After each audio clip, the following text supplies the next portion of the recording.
হ্যাঁ বন্ধুরা, সেই 16 বছর বয়সে বিয়ে হয়ে শ্বশুর বাড়িতে এসেছি। দু চোখে অনেক আশা, অনেক স্বপ্ন নিয়ে শ্বশুর বাড়িতে এসেছি। তো সবাইয়ের ভাগ্য তো সমান হয় না, তো সেই খারাপ ভাগ্যের মধ্যে আমি একজন পড়ে গেছি। আমার কপালটাই প্রথম থেকেই খারাপ। তো একটা কারণবশত আমার এই অল্প বয়সে বিয়েটা হয়েছিল। তো সেই কী কারণ আমি একটা অন্য ভিডিওতে তোমাদেরকে জানাবো। তো আমাদের দেখাশোনা করে বিয়ে হয়েছে, প্রেম করে বিয়ে হয়নি। তো অনেক স্বপ্ন নিয়ে এসেছিলাম শ্বশুর বাড়িতে, কিন্তু অত কম বয়স সংসারের আয়ন সব কিছু নিয়ম কানুন কিছুই জানতাম না, বুঝতাম না। তো তার জন্য অনেক অশান্তি, কষ্ট, দুঃখ ভোগ করতে হয়েছে। এমনকি দিনের পর দিন পেটে ভাত যায়নি, কিন্তু স্বামীর হাতে প্রচুর মার খেয়েছি, শাশুড়ির হাতে, সবাই মিলে অনেক অত্যাচার, অনেক কিছু করেছে।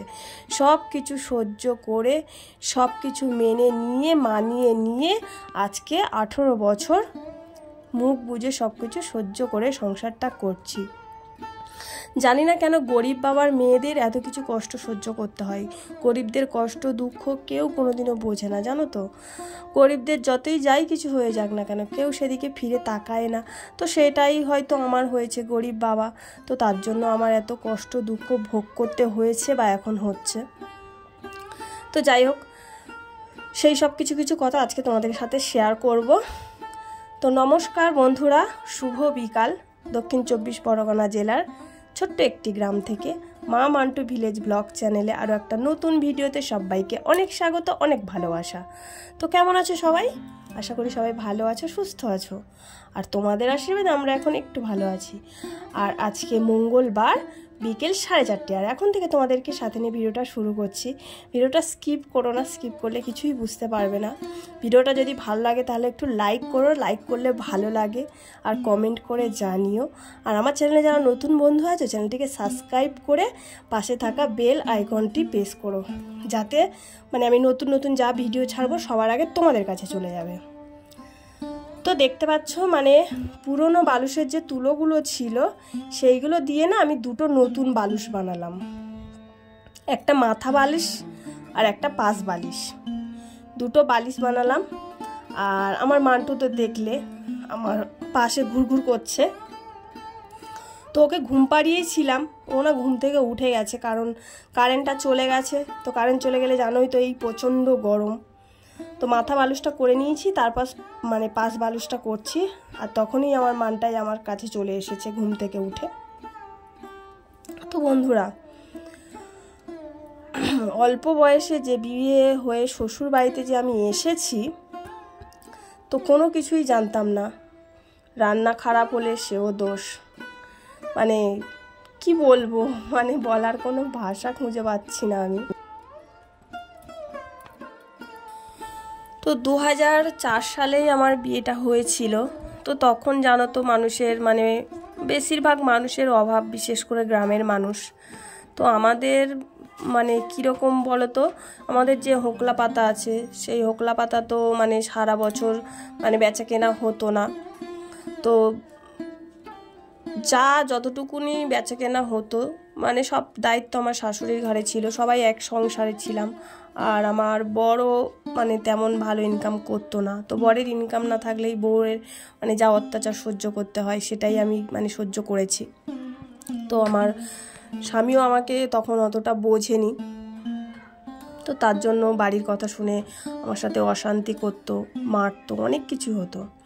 এমনকি আমার মান্টুর দাদা যখন আমার প্রেগনেন্সি ছিলাম আমি, তো বিয়ের 9 মাস পরে আমার মান্টুর দাদা আমার প্রেগনেন্সি হই আমি। তো তখন না ভালো কিছু খাবার, না ভালো কোনো ডাক্তার, কোনো কিছুই আমার কপালে জোটেনি। এমনকি মান্টুর দাদা হসপিটালে, সরকারি হসপিটালে হয়েছে। তো ওখান থেকে বাবার বাড়ি চলে গেছি। তো বাবারও আর্থিক অবস্থা ভালো ছিল না, যতটুকুনি পারতো ততটুকুনি আমাকে দেখতো। তো ওখানে 2 মাস থাকার পরে বাড়িতে চলে আসি। তো মান্টুর দাদার ঠাকুরের, ভগবানের ইচ্ছে, তো সেই জীব যখন দিয়েছে আহার তো তিনি জুটিয়েছেন। তো তখন মান্টুর দাদার আমার দুধে হয়ে যেত, বাইরের দুধ কিনে খাওয়াতে হয়নি। কারণ বাইরের দুধ কিনবো কোথায়, টাকা কোথায়, টাকা তো নেই, এত অভাব সংসারে। কোনো দিনও মান্টুর দাদাকে একটু দুধ কিনে খাওয়াতেও পারিনি। পুরো 8 মাস পর্যন্ত মানে মান্টুর দাদা আমার বুকের দুধ খেয়েছে। আর তারপর মানে আমাদের একটা মানে এক সংসারের একটা গরু ছিল, সেই গরুর মানে দুধ হতো। তো আমার জেঠি শাশুড়ি ওই দুধের রোজানি করতো, তো আমাকে 1 পা করে দুধ দিত মান্টুর দাদাকে খাওয়ানোর জন্য। তো সেই দুধটা আমি ওই 1 পা দুধ ওর সাথে জল দিয়ে 4 বার মান্টুর দাদাকে খাওয়াতাম, বিস্কুটের সাথে, ভাতের সাথে, এরকমভাবে। তখন তো ভালো মন্দ খাবারও দিতে পারতাম না, ভাত আর ওই ব্রিটানিয়া বিস্কুট, মেরি বিস্কুট এইসব মানে খেত। তো এরকমভাবে 4 বছর মান্টুর দাদা হয়ে যাওয়ার পর 4 বছর এরকমভাবে কেটেছে। মান্টুর দাদা যখন 1 বছর হয়েছে, তো তখন থেকেই আমি মানে বিয়ে হয়ে আসার থেকে হোকলা পাতার কাজটা শিখে নিয়েছিলাম। আর মান্টুর দাদা যখন 1 বছর হয়ে গেছে, তখন থেকে পুরোপুরিভাবে আমি হোকলা পাতার কাজ শুরু করি। লোকের বাড়িতে হোকলা পাতার কাজ শুরু করি, পোলট্রি যে নোংরা সেগুলো পরিষ্কার করার কাজ শুরু করি। মানে সংসারের কাজ, সংসারে 3 বার রান্না, ফের মান্টুর দাদার মানে সামলানো, বাচ্চা সামলানো, প্লাস হোকলা পাতার কাজ করা, লোকেরও কাজ করা, সমস্তটাই করেছি। তাও কিন্তু এই সংসার ছেড়ে, স্বামী ছেড়ে কোথাও যায়নি, সব কিছু মানে মেনে নিয়ে মানিয়ে নিয়ে চলেছি। আর আমার দিদি শাশুড়ি ছিল, দিদি শাশুড়ি একটাই কথা বলতো আমাকে, যে সহ্যের গুণ আছে। তো সমাজের একটা সামাজিক কথা, সইলে গুণ আর না সইলে খুন। তো সেটা সহ্য করেছি বা এখনো করছি, জানি না শেষ পর্যন্ত কি আছে কপালে। তো হোকলা পাতার কাজ শুরু করি লোকের।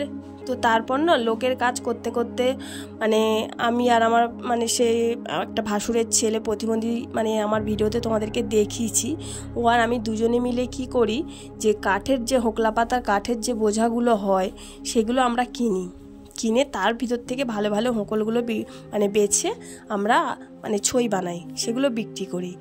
এইভাবে এটা করতে করতে তারপর হোকলার বোঝা কিনতাম, বোঝা কিনে হোকলার ছই বানাতাম, বানিয়ে সেটা বিক্রি করতাম। তো এই করার পরে মান্টুর দাদার যখন মানে 6 বছর বয়স হলো, তখন মান্টুর পাপা একটু ভালো ধরা বাঁধা কাজ পেল। তো তবুও আমি ওই কাজগুলো করতাম। আর মান্টুর পাপা না মানে অতটা কিছু বুঝতে চাইতো না, ও যেটা বলবে সেটাই মানতে হবে, না মানলে অশান্তি সংসারে। তো কি করব, সেটাই মেনে নিতাম।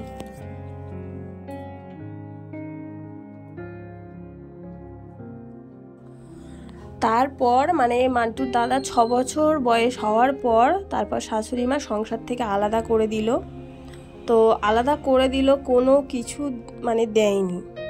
একটা মানে ভাত খাওয়ার যে থালা, গ্লাস, বাটি, সেটাও পর্যন্ত আমাকে দেয়নি,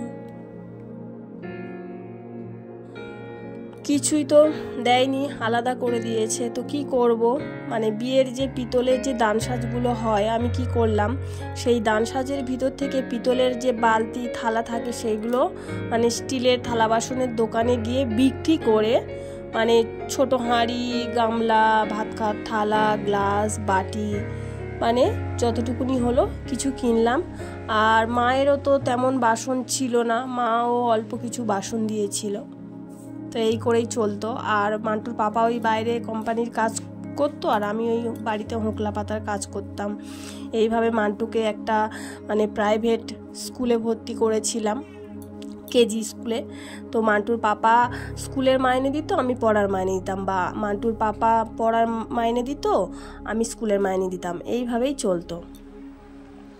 তো তারপর হোকলা পাতার কাজ করে করে সংসারের সমস্ত জিনিস, বাসন কোসন, বিছানার একটা চাদর পর্যন্ত ছিল না, তো সেই বিছানার চাদর, সংসারের মানে যাবতীয় জিনিস সব ওই হোকলা পাতার কাজ করে করেই মানে কিনেছি।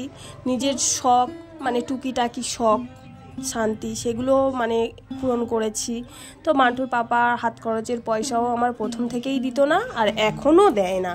নিজের হাত খরচের পয়সা নিজেই মানে কাজ করে মানে করে নিই। তো বন্ধুরা, আরও অনেক কথা বললে মানে একটা গল্প বলা যেতে পারে। তো বড় একটা স্টোরি হয়ে যাবে, তো অত কিছু বলছি না। আর যেহেতু এটা সোশ্যাল মিডিয়া, বেশি কিছু বললে আবার সংসারে অশান্তিও হবে। তো দেখো, তোমাদের সাথে বকবক করতে করতে সংসারের কিছু কিছু কাজ সেরে নিলাম। আর এই যে আমার মান্টু দেখতে পাচ্ছ, এই যে পাশের বাড়ি একটা দিদা হয়, সে ওই কাঁঠালের কোয়া দিয়ে গেছে। তো বেশ খাজা খাজা কোয়াটা, তো এরকম খাজা খাজা কাঁঠালের কোয়া কারা কারা খেতে পছন্দ করো আমাকে কমেন্টে জানিও। তো বন্ধুরা, আমি না অনেক কষ্ট দুঃখ সহ্য করে আজকে এই জায়গায় এসে দাঁড়িয়েছি। জানি না এরপরে আরও কত কষ্ট দুঃখ আছে আমার কপালে। তো অনেক আশা নিয়ে আমি এই সোশ্যাল মিডিয়াতে এসেছি। জানি না ভগবান আমাকে সাথ দেবে কিনা, কিন্তু তোমরা আমাকে একটু সাথ দিও। ভগবানেরও ডাকছি, তোমাদেরকেও বলছি। আর তারপর দেখো, আমার এই মান্টুর ম্যাগি বানিয়ে দিয়েছি। তো ম্যাগিটা ঠান্ডা হচ্ছে, ও ঠান্ডা হতেই দিচ্ছে না, ও বলছে ও একা একা খাবে, তো ওর হাতেই ছেড়ে দিয়েছি। তো বন্ধুরা, আমার সাংসারিক জীবনের আরও কথা আরও অন্য ভিডিওতে তোমাদের কাছে শেয়ার করব। আজকে অল্প কিছু শেয়ার করলাম। আর এই যে মান্টুর পাপা মাংস আনিয়েছে, কারণ মান্টুর দাদা মাংস খাবে বলেছিল, তো তার জন্য রাতে মাংসর তরকারি আর ভাত রান্না করলাম। তো বন্ধুরা, আজকের আর বেশি বকবক করছি না, ভিডিওটা আজকের আমি এখানেই শেষ করছি। তো চলো, সবাইকে টাটা। আরও একটা নতুন ভিডিও নিয়ে চলে আসবো।